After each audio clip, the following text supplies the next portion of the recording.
keempat, kami di sini akan mewawancarai Bang yang bernama Bang Mujrin. Oke. Dan di sini kami akan mewawancarai Bang Mujrin terkait tentang tafsir dan takwil. Dan sebelum itu biodata. Oke, sebelumnya perkenalkan saya Muhammad Al-Mujrin, mahasiswa Prodi Hukum Keluarga Islam, semester 7, Saint Sultan Abdul Rahman Kepulauan Riau. Saya berasal dari Kabupaten Kepulauan Anambas. Semester berapa? Semester 7. Jadi Bang izin kami di sini akan mempertanyakan suatu hal terkait tentang tafsir dan takwil. Jadi pertanyaan pertama itu definisi apa sih definisi dari pengertian tafsir dan takwil itu sendiri? Oke, izin kami jawab pertanyaan tadi atau apa definisi dari tafsir dan takwil? Tafsir ialah kita mempelajari tentang konteks daripada ayat, diterjemahkan dari sebuah ayat hingga kita tahu makna setiap kandungan dari ayat tersebut. Sedangkan takwil itu lebih makna yang konteksnya lebih mendalam hingga menjelaskan setiap satu ayat, satu terjemahan itu menjadi sebuah kiasan yang itu bisa dijadikan contoh-contoh para kalangan ulama dalam sebuah takwil ya, dalam penjelasan dalam sebuah ayat.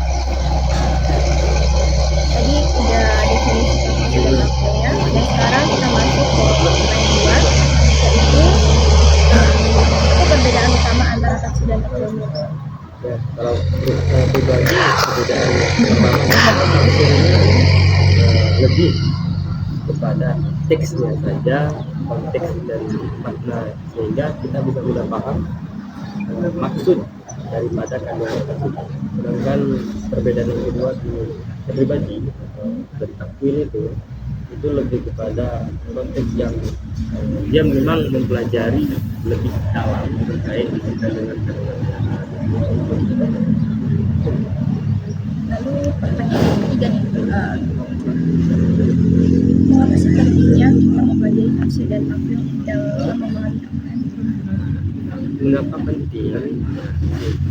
Kalau dibicarakan penting mengenai tafsir dan takwil ini penting karena ketika kita tidak mempelajari konsep dalam sebuah memaknai Al-Quran maka akan salah kita dalam tafsir, karena perlu sehingga ketika kita paham maksud dan makna dari sebuah ayat Al-Quran maka itu sudah pasti benar adanya dan jelas tafsirnya, maka penting bagi kita untuk memahami, mempelajari, tidak hanya membaca terjemahan atau penafsiran sebagai utama dan sebagai hal memperjelas setiap makna-makna kandungan di dalam Al-Quran.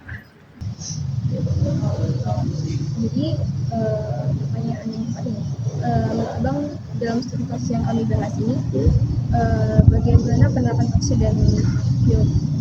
Ya, kalau dari saya pribadi jika dipahami makna dari tangan itu adalah sebuah makna kiasan ya, atau majazi dalam takwil yang memang kalau di konteksnya itu lebih kepada pemahaman atau makna dari simbol kekuasaan, bahwa Allah itu memiliki kekuasaan ataupun Maha Esa memiliki kekuatan yang tidak ada pada diri manusia. Jadi makna dari tangan itu bukan berarti tangan, tapi bentuk kiasan bahwa aku punya kekuasaan, Allah itu Maha Esa, Maha mengetahui dan mengatur segala. Lalu pertanyaan kelima itu, dari kasus ini lebih cocok dijelaskan dengan pendekatan tafsir atau takwil? Nah, dari studi yang telah dibahas pemeriksaan mengenai tentang kandungan itu lebih kepada berdasarkan dengan metode takwil ya, bentuk kiasan. Jadi tidak bentuk penafsiran, itu yang lebih cocoknya karena ini adalah bentuk simbol tangan yang dijelaskan dalam Al-Quran, bahwa tangan dijelaskan maksud Allah itu bukan makhluk, tetapi ini lebih kepada sifatnya. Sifat Allah itu memiliki kuasa, Allah itu memiliki kekuatan dan segalanya. Maka yang lebih cocok dari studi kasus ini adalah penerapan tentang metode takwil. Jadi pertanyaan keenam itu, menurut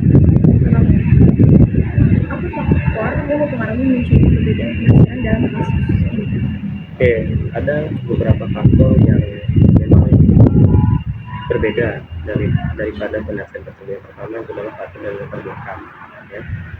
Apa yang menjadi acuan pertama dalam metode tersebut, itu lahir kembali atau kita kembalikan pada latar belakangnya, apa yang dibahas di latar belakang tersebut. Kedua, metode, ya, metode apa yang telah didapati dari sebuah tafsiran tersebut mengenai tentang kasus tentang tangan penonton, ya, kita teologisnya, terus teologis para mufasir dalam memberikan pandangan, terus sabda yang memahami itu secara tekstual, ya, secara teks dan juga kontekstual.